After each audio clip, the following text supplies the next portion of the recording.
Let's get started. Welcome to Infinitive Live's webinar series. This particular webinar is about observability. The webinar will be recorded, and anyone who has to drop off early can come by our website and catch the rest of the webinar if they'd so choose. The Q&A for the webinar, if you look at the Zoom profile, if you look at the Zoom screen that you're using right now, you'll see Q&A at the bottom. If you have a question, please enter it. And after we get through the prepared material of the webinar, we will go through the questions and answer them in sequence. So my name is Don Rippert. Welcome to Infinitive Live Observability. I am the head of sales and marketing at Infinitive, and I'll be the host of this webinar. Let me quickly introduce my three colleagues who are going to be joining me in the webinar and presenting parts of it. The first is Dave Athenson, who is the offering manager for our observability offering. Then we have Randall Adams and Zach Engle, who are technologists and tech leaders that have been involved extensively in observability projects. So they're going to bring the details to the question. So let's go ahead and get started.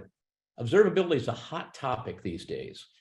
You hear about it in the tech press. You hear about it in the financial press. Datadog, in their latest announcement, Datadog being an observability software vendor, in their latest announcement, announced a 61% year-over-year increase in revenues for the quarter just ended. So there's something going on. Well, people are buying into it. People are using it. What is it? Dave, what is observability? How do you define it? What are the high-level business benefits? Thanks, Don. Excited to be here this morning. Let's get at the first part of your question. So really what observability is. Observability is the ability to measure a system's current state based on the outputs or data it generates, such as logs, metrics, and traces. So really the goal is to understand what is happening across all environments to holistically detect and resolve issues quickly. And we saw this in a few real-life examples, like with Southwest and perhaps even with the FAA. We saw downtime in systems. This immediately impacted customers. When systems are down, Southwest can't move passengers. We know the value of keeping systems up and running is more important now than ever, especially in an online and digital world. So really, given the complexity out there today, we know that organizations need high-performant, flexible, and fault-tolerant technology landscapes. And to achieve this, the infrastructure and application tech stack must be observable. So going back to my point earlier, you need to be able to proactively detect and resolve issues before it impacts the customer, while also truly understanding root cause. Now, from a business benefit standpoint, let's first talk from kind of in the real world, or what you might see in a real case example. In the face of growing growth concerns and potential recessionary implications, new customer acquisition is crucial for all companies. And we've seen organizations see a 9x revenue increase for each star on a user rating for a mobile application. Really, the observability business benefits include things like reduced IT costs to reduce the costs of monitoring cloud infrastructure with significantly faster root cause analysis, increased IT uptime. It improves operational efficiency when you can combine the business and technical data to stay competitive in a fast-moving market, and increasing customer conversions. Like we talked about in the App Store, when you've got an additional star, more folks are going to download that app, leading to more revenue. All right, so I get it, and I think certainly that we've been talking about digital transformation for quite some time. The COVID epidemic caused a lot of changes in behavior. I know I never would go to a grocery store website, prior to COVID. Why would I? I just drive over, take the cart, and go shopping. Now I go to the website, order, get curbside delivery, so that website becomes part of the product that the grocery store provides. And if the website's down, or the website's slow, or the website's glitchy, then I'm probably going to go find a different grocery store just based on the website. But that's been happening for quite some time. Mark Andreessen in 2011 said software is eating the world, but that was 12 years ago. And I think it's, been true and continued to be true since then. But there's been monitoring systems. There have been many companies out there going back, oh my gosh, at least until the 1970s, that have provided monitoring. What's new now? Why has monitoring become observability? And why has it become, beyond the fact that people are using systems more, why has it become such a kind of critical new thing to focus on? Yeah, great question. And frankly, you hit on it a little bit earlier, but everything is online. People don't drive without Waze or Google Maps. And to your point, you don't go grocery shopping anymore. You just go online to their website. Applications need to be functioning at a high clip given the traffic and usage. So at the end of the day, customers are doing more and more online. Now, from more of a technical standpoint, I think the change is really driven by the rapid adoption of distributed architecture and software development models. So companies are bringing more products and services to market faster than ever. And I've got a couple stats for the group here. According to 451 research, 70% of respondents say that public cloud has increased complexity in their IT organization. And according to Gartner, by 2024, 30% of enterprises implementing distributed system architectures will have adopted observability techniques to improve digital business service performance. That's up from less than 10% in 2020. So while things are being spun up faster, there is more complexity. And I think that that's the main point to hit on. These include cloud native microservices, Docker containers, Kubernetes, serverless functions, hybrid and multi-cloud environments, agile development, CI/CD. So really, in wrapping up here, DevSecOps involves a myriad of tools and practices across developers, security teams, and developers often use different versions of open source libraries that may cause issues in their containers. So it's really about the complexity of the systems and the way that DevSecOps teams operate today that requires a strong need and demand for an observability platform. Interesting. So software-based technology has become more and more important to the core of people's businesses. In reaction to that, people have changed the way that they develop and deploy that software in order to get to a lower cost profile for the software, at least in the case of cloud, in order to get to faster deployment in the case of CI/CD, in order to get to more granular architecture in the case of microservices. And that new architecture has kind of broken the old model of monitoring, thus opening the door for a new model of monitoring, or what's now called observability. So if you're a company in today's world and you're busy doing your digital transformation, you're busy getting software more into the products, even if you're not a technology company, how do you know that it's time to undertake an observability effort? What triggers, what do you see? What symptoms or opportunities are there that would get a company to say, aha, let's call Infinitive and get going on this observability? Great question. So like the iceberg that folks are looking at here in the middle, with monitoring at the top, you can only see minimal things. We're in a world where we are reactive. With observability, we strive to be proactive. With one client, business users were seeing application downtime before IT. This was a crisis and something we helped deal with immediately. With another customer, observability was more of an opportunity as they planned to roll out a product. They knew the importance of tracking root cause analysis and the implications for customer growth. So they knew this application had to be up and running at all times. But at the end of the day, observability is about tracking unknowns. And there are many other capabilities we can understand. And a little bit more about what Zach and Randall will cover is over there on the right side in terms of being unaware or not understanding all of these areas. But really, to sum it up, it becomes a crisis when you see loss of revenue via customer churn or significant outages. And you've got an opportunity when there's room to scale and grow, like in the App Store example from a little bit earlier, and you want to drive customers and subsequent revenue generation. Okay, and I read somewhere that the average software engineer inside of a company developer today spends 25% of his or her time on issues, incidents, triage, etc. So I think that, if you start seeing that your developers are spending so much time on solving problems, incidents, rather than developing new functionality, you probably have something to look at as far as observability. So, all right, we've talked about the importance of technology in basic business or in non-technical businesses. We've talked about the differences between monitoring and observability, what the symptoms are that you might cause you to go entertain an observability project. Who are the providers? Who's out there? I assume you don't write the observability software yourself. There are people like Datadog who are out there. What does the landscape look like for the software providers for the modern observability capabilities? Great question. So we've handpicked a couple here, and I'll cover each at a high level. But as you think about New Relic, strong reporting and dashboard capabilities, business model and pricing, developer tools. They're an open telemetry contributor.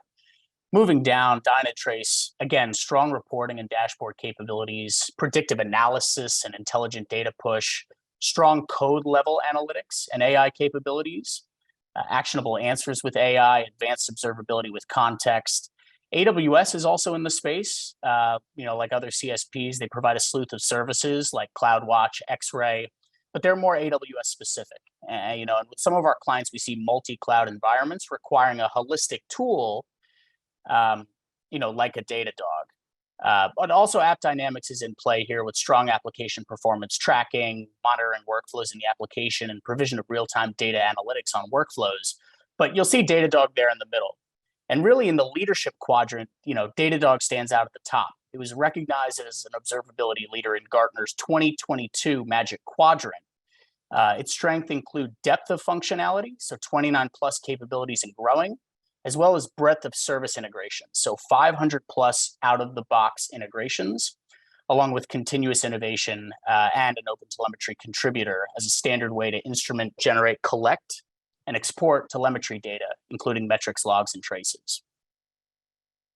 All right, so I did look at the Gartner Magic Quadrants for observability, and it was interesting to look at the last 3 years.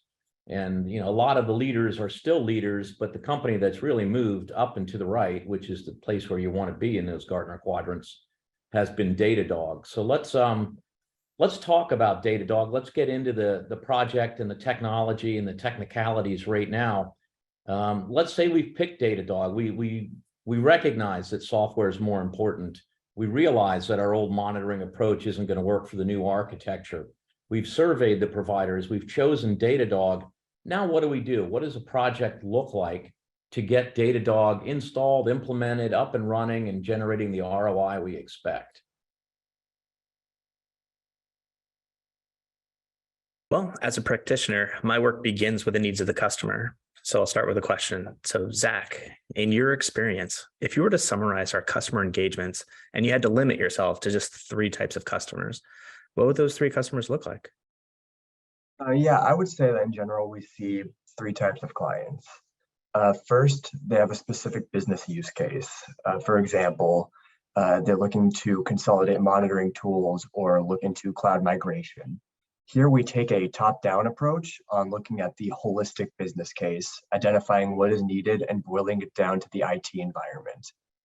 Second, they come for optimization. For example, a client has leveraged 1 or 2 functions of Datadog, but would like to maximize their ROI from the tool, as Datadog has 29 plus capabilities. Third, they come to realize business KPIs for a specific line of business. For example, the product management group would like to align their business KPIs, say product release frequency, with their tech SLIs and SLOs. Here, we take a bottom-up approach in understanding the scope of the project, what applications, networks, servers, etc., and zoom into those pieces. That's a great summary of the starting point for a customer's observability journey. So now we know what a stage 1 looks like. What would going to the next level of organizational maturity look like? Like, how do organizations get to automation, the highest level of organizational support? Yeah, as shown here, a typical maturity model includes 4 specific stages. Of course, we have seen clients at different maturity stages, and we need to meet them where they are and then help to make their vision a reality. A client is said to be in stage one when we see some of these characteristics. They're siloed into functional teams. There's not really a lot of collaboration happening between those groups. There is limited visibility on observability data, and there are no alerts or early warnings notifications. So if something breaks, you don't got the insight to react to it. Here, we focus on getting the basic instrumentation done, basically going in, plugging in Datadog, starting to ingest some data and metrics. A stage 2 client has some of these characteristics. The silos are beginning to break down. Basic team collaboration and sharing are beginning to occur, and the troubleshooting that they're going through is still mostly reactive. They are not necessarily at a place where they can respond immediately or prepare in advance for certain outages or issues. Here, we focus on addressing visibility gaps and becoming more proactive in our approach. A stage 3 client can be identified with minimal functional silos. They have greater visibility and team transparency, and the troubleshooting is automated with early warning notifications. At this point, we're focusing on democratizing observability data and tools. A stage 4 client can be identified with functional silos being completely eliminated. There is comprehensive visibility. AI and ML-driven technologies are in place for efficiency, scalability, visibility, and root cause analysis. And there's a high level of trust among team members. Basically, everyone on the team is collaborating, everyone across teams is collaborating, and they're all able to resolve these issues together. At this point, we're focusing on automating with AI ops. And at the bottom of the slide here, you can see a typical methodology would include 5 phases. At the assess phase, on the far left here, you want to assess infrastructure landscape, see where the client is, define the ROI and business case, and then plan the roadmap. Speaking from experience, every engagement that we have been on, it starts at this point. You really just want to see where the client is at and what the desired end state is. In the implementation phase, you want to discover and calibrate those metrics, incorporate observability and DevSecOps best practices, and configure observability and monitoring solutions. In the build phase, you'll want to design and build Datadog dashboards and ensure adoption success. Everyone in the team is beginning to use this tool and understand what it means to have observability with Datadog. In the migrate phase, you'll migrate data from other monitoring and observability tools if you have those in play. And in the integrate phase, you will begin to integrate with other related applications such as ServiceNow, PagerDuty, Slack. Projects that Randall and I have been on have involved many teams using Microsoft Teams actually to get their notifications from Datadog. So if a monitor goes through, they can immediately jump from their communications tool straight into Datadog to get a breakdown of the issue. Now, Randall, in your experience, how does change management come into play in all of this?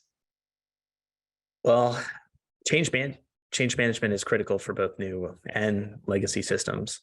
In my experience, I have found that it is impossible to make a true statement about a changing system. And that's so important. I just want to reiterate that one more time. It is impossible to make a true statement about a system that's changing. And whether that's new or legacy, that holds true. So point in time insight becomes critical to understand how the system changes affect other services and ultimately the business. So the successful observability solution is flexible to accommodate weekly or even daily system changes in a DevSecOps or GitOps operation tempo that's so common today. And what about for situations when there is more than one type of user involved, or when new team members are onboarded? How do you train to this model? It's a great question. So every person in the support organization has to understand their role and how they contribute to support the technology that supports the business. Datadog is the single pane of glass for the executive level, those red-green checks. Is the system up? Is it down? Those system level where you have two teams collaborating like an application team and a database administration team to resolve something, get to root cause analysis. And then we've got the graphing and the thresholding alerting level where the site reliability engineers are really our target audience, or perhaps service desk who can monitor those MS Teams channels or even notifying on-call developers.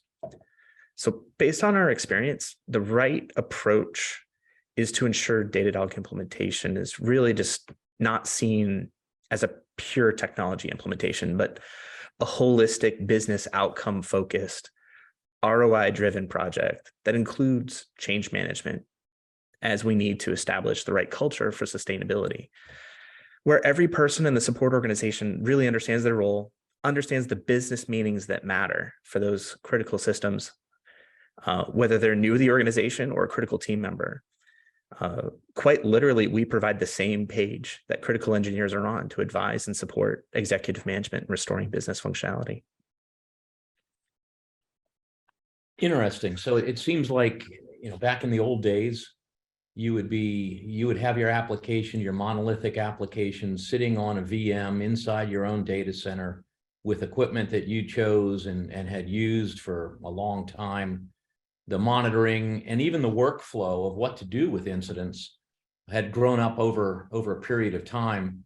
I think what I'm hearing from you guys at this level anyway, is that not only do you have to deal with the logs, metrics, and traces that an observability platform deals with, you got to change the workflow. You got to re-examine who does what when. You got to pre-establish who has, what is a critical problem versus a non-critical problem. What things do you wake up the developer in the middle of the night to solve versus what things do you just put in queue for the next day? And I guess a big part of moving from stage 1 to stage 4 is getting past just having the probes and getting into kind of refining and automating using AI ops to get the observability and the root cause analysis and potentially even some of the fixes automated. So I think that's great advice. Let's talk a little more specifically now about Datadog, inside baseball, kind of what we've learned in the projects we've done that are keys to success, specific keys to success for a Datadog implementation. Yeah, I would say that the key to success is threefold. First, you'll clearly want to understand the client's immediate and long-term goals with their definition of success. Second, you'll want to scan the current as-is environment to identify opportunities and gaps. And third, you'll come up with an action plan that includes quick wins and to realize ROI quickly in a matter of days or weeks. From our experience, I can think of 3 themes to maximize observability ROI by using intelligent reporting, providing IT teams with relevant data to proactively contain an issue, and business teams with trend analysis and business impact reporting to manage SLOs, SLIs, and KPIs. By proactively training developers to gain insights on reliability and security aspects, in addition to code performance. By leveraging relevant Datadog capabilities to fit clients' contexts. There are 29 and growing capabilities across Datadog in diverse categories from application performance monitoring, infrastructure, log management, security management, and many others. Let's look at an example. At the beginning of this webinar, Dave talked about the value and business need for customer experience. I could think of a couple of Datadog's capabilities that assist our clients to meet their customer experience goals. First, using real user monitoring, or RUM as Datadog refers to it, clients can understand complex user behaviors across user journeys and identify the churn and drop-off rates. Having implemented this tool in the past, we have seen the new insight on the front end that this tool provides, such as capturing long page loading times and page errors, allowing the developers to react to these inefficiencies in their environment. Second, we have synthetic monitoring, which allows you to create code-free tests that proactively simulate user transactions and monitor key network endpoints. We can quickly detect user-facing issues with API and browser tests. Third, using distributed tracing, We can get an end-to-end view from browser and mobile apps to databases and individual lines of code. As an example, we had a client who had a very active database, but was running into many issues. And tracing helped us capture not only the frequency of any given error, but also exactly where that error was being thrown, which helped prioritize where attention needed to be directed. So I just want to jump in here really quickly. So as part of that maximizing ROI conversation, I just want to ask a question about cybersecurity. Obviously, cybersecurity has never been more complicated than it is today, with organizations deploying business critical functionality internationally, on premise, in the cloud, with hybrid cloud architectures being the norm today. So Zach, what role, if any, does an observability application like Datadog have in securing the enterprise? Yes, security is another area where Datadog shines, and Gartner rates it very highly. A couple of capabilities at a very high level include the application security management feature, which helps teams prioritize efforts by revealing attack flows and determining which threats trigger abnormal application behavior. Another feature is the Cloud SIEM, which analyzes operational and security logs in real time, regardless of their volume, while utilizing out-of-the-box integrations. Okay, that's a good answer. So before you talk to, and you provide several examples of how monitoring and observability solutions like Datadog helps understand the user experience, helps support developers in testing and troubleshooting their microservices. Now it also helps secure the enterprise. Is there another enterprise need that an observability solution like Datadog can help you address? Sure. A recent report from the 2022 State of Cloud Cost Intelligence highlighted that only 3 of 10 organizations know exactly where their cloud spending is going. And if you're not one of those 3, Datadog can help you. Datadog's cloud cost management provides granular visibility into costs across all of your cloud resources. Datadog visualizes cost data alongside the rest of your metrics, traces, logs, and other telemetry, making it easy to find and fix cost inefficiencies. I've just highlighted a few from our collective experience at a very high level of the 29 features that Datadog has to offer. And it continues to expand its offering for IT operations, security, and developers. Okay. All right. Well, that's a really good summary of Datadog's utility to an organization. Earlier on, we talked about how we shouldn't look at Datadog or any observability tool or platform as just a technology, but we have to holistically bake that into our organization. So what are the best practices that a customer should think about when implementing an observability program in their organization? Before even being within the Datadog platform itself, you'll want to look into filtering data as close to the point of creation as you possibly can. You get only the data, you really only want to get the data that you want into the system to reduce excessive chatter and improve root cause analysis efficiency.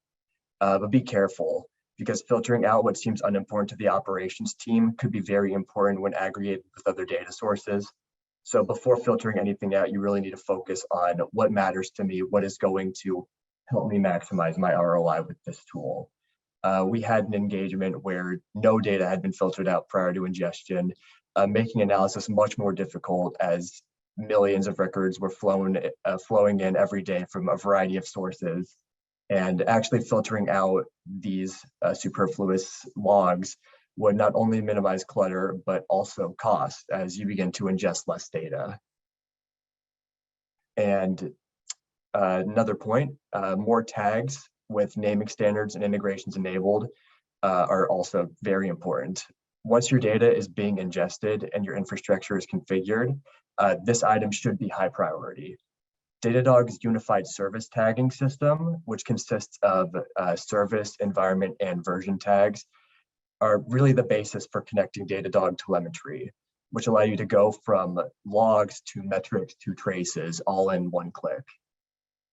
You want to focus on distributed tracing for localized and contextualization by monitoring SLAs and SLOs effectively, for example, trying to get lag down to a certain point. You want to align with open telemetry tools. OpenTelemetry is emerging as the de facto standard for adding observable instrumentation to cloud-native applications. It provides a common mechanism for collecting critical application infrastructure telemetry data, such as metrics, traces, and logs. You want to future-proof your observability strategy and implementation, aligning with OpenTelemetry, given it's going to be a diverse tool in a multi-cloud environment. You'll want to avoid custom code integrations whenever possible. This adds maintenance costs and potential errors into your system, so these should really be used as a last resort. Datadog has 500 plus integrations, so odds are what you'll need has already been built out. You'll want to observe containers using use and read methods. Containers are the core constructs of the infrastructure today, and ensuring that you monitor them using use, read, or both really maximizes capturing any issues that could occur within those containers. Read stands for rate, errors, and duration, and use stands for utilization, saturation, and errors. Using both methods, we can understand both aspects of a system. Its customers and the work they request, which are focusing on the RED framework, and its resources and how they respond to the workloads, which is the focus of use. When building out monitors, it's important to not go overboard. Monitor really only on the essential events. Otherwise, you can be sending too many logs to your dev team. They get overwhelmed and start feeling like these logs might not be, these monitors might not be too important. And we don't want that, because then we allow critical errors to slip through the cracks. You want to use runbooks and knowledge bases, and in end state, you'll want to create standard operating procedures. These are critical for ensuring that all team members understand how to interpret key aspects of the user environment and can greatly improve onboarding time for new members. For example, we had an engagement where we constructed SOPs detailing every widget, or basically a graph within each dashboard that the environment had. These were made available to each team and greatly improved their understanding of the observability within their Datadog account. It's so important. So providing that guidance for those business meetings that matter for each widget within those dashboards. Wow. Well, thank you, Zach. That's a lot of information. So I counted 9 best practices there, which were filter the data as close to the point of creation as possible, to just basically reduce the noise, reduce excessive chatter in the system, have a tag naming standard and use it. Distributed tracing is a best practice for monitoring your service level agreements or your service level objectives. Consider using a tool like OpenTelemetry, an open source tool to instrument your code to get those traces. Avoid custom integrations. That's another best practice. And then for your containers, consider using the use and read methods. Don't go overboard with monitoring. Screen fatigue is real. We just want the essential monitors and alerts.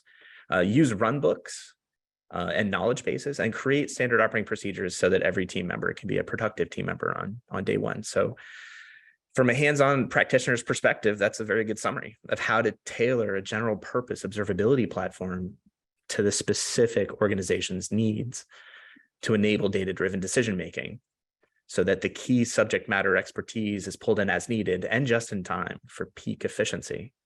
So with that, we'll turn this over to Don and Dave for their closing thoughts.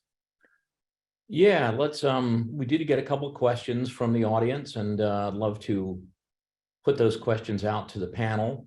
The first is, what is CI visibility?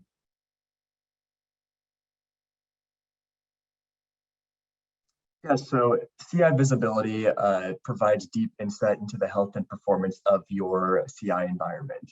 Datadog auto instruments your pipelines and tests so you can dive into traces for problematic builds and executions. This provides a comprehensive view into CI activity and makes it easier to resolve bottlenecks, reduce CI costs, and deliver better software. Okay, so yeah, I mean, I think continuous integration and continuous deployment is one of the forcing functions that require you to move from old style monitoring to new style observability, because the systems change by design, change so often. Second question is, what are some of the most common business use cases for observability? Yeah, so I think we hit on this a little bit earlier, and it really depends on the diverse needs of the client. But a couple that come to mind, right? Cloud migration, DevSecOps, and given the complexity in the environments today, it's extremely important.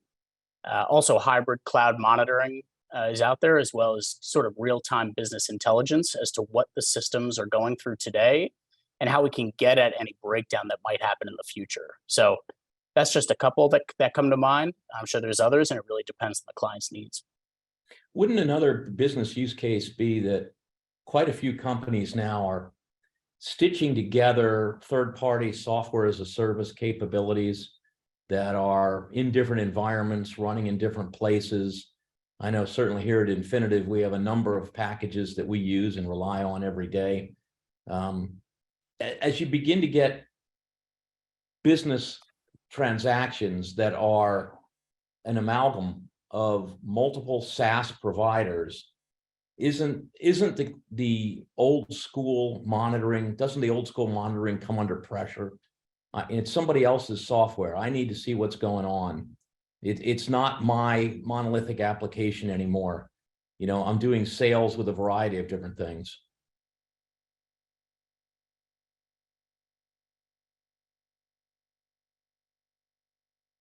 So yeah, I think it's the biggest business case is that you're changing your architecture of your application architecture because you want to deliver functionality more quickly, and that breaks the old monitoring approach.